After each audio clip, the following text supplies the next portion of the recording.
The story is about a young guy named Yuda. He's in his 20s from Sumatra, lives with his family on a tomato field. And basically, as part of Sumatran culture in Minangkabau, there's a rites of passage called merantau.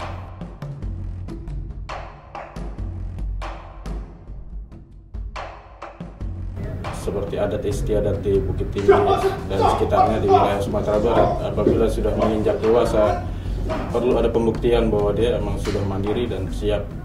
Dan itu memang harus dibuktikan dengan cara merantau. Gue Iko Wais, di sini main sebagai Yuda. Yuda itu orang perantauan dari Minang yang nggak tahu apa-apa tentang Jakarta. Basic ceritanya adalah itu, terus dia pergi dari daerahnya.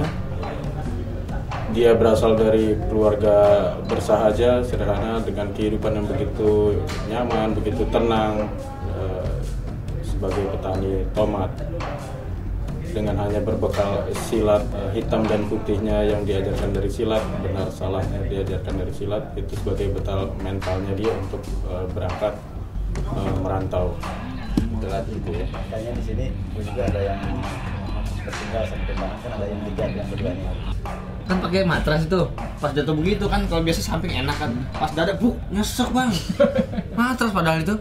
Back in February last year, I got hired as a freelance director to do a documentary on Pencak Silat. Action. And that was my first introduction to Silat. And while I was doing the research for that, we got to see lots of different styles. And in the documentary, we filmed 5 different styles in 5 different areas of Indonesia. Went from West Sumatra through to Jakarta and into West Java. And Silat Harimau was one of those stories. And in that documentary, one of the stories for the Silat Harimau was about a young student doing merantau.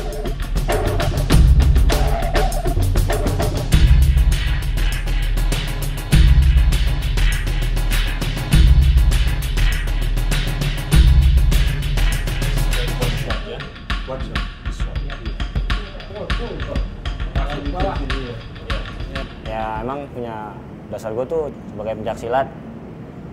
Terus ya kebetulan ada sutradara datang ke tempat perguruan. Saya dipanggil untuk main film ini. Bapak sutradaranya langsung ngomong ke saya sendiri. Iko I met through the documentary last year. Iko was one of them. When I first met him, he was a very shy, sort of humble character. Seemed like a quiet, 20-year-old guy. And then once he put on his Silat uniform and started doing the practice session, he just completely transformed. His eyes became focused, completely concentrated, and I just turned straight away to my producer at the time. He said, like, who's this guy?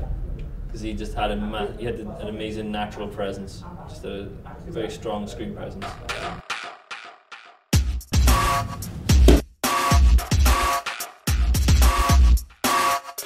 So basically, what we're hoping for this film is to have the same effect for Silat that Ombak did for Muay Thai.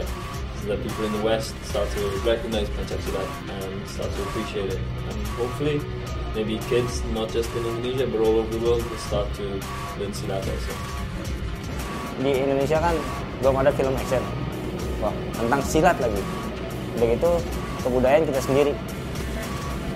Ya yang paling pertama, kita punya kebudayaan bela diri silat yang dianggapnya ya yang di nomor paling terakhir dan dianggap kampungan.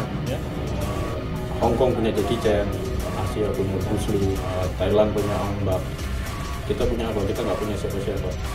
Dan yang membuat saya benar-benar terketuk dan tertarik untuk bergabung sama Gareth adalah bahwa dia orang luar Indonesia, tapi dia ingin mengangkat mengambil momen itu bahwa Indonesia belum punya siapa-siapa dan kita punya silat.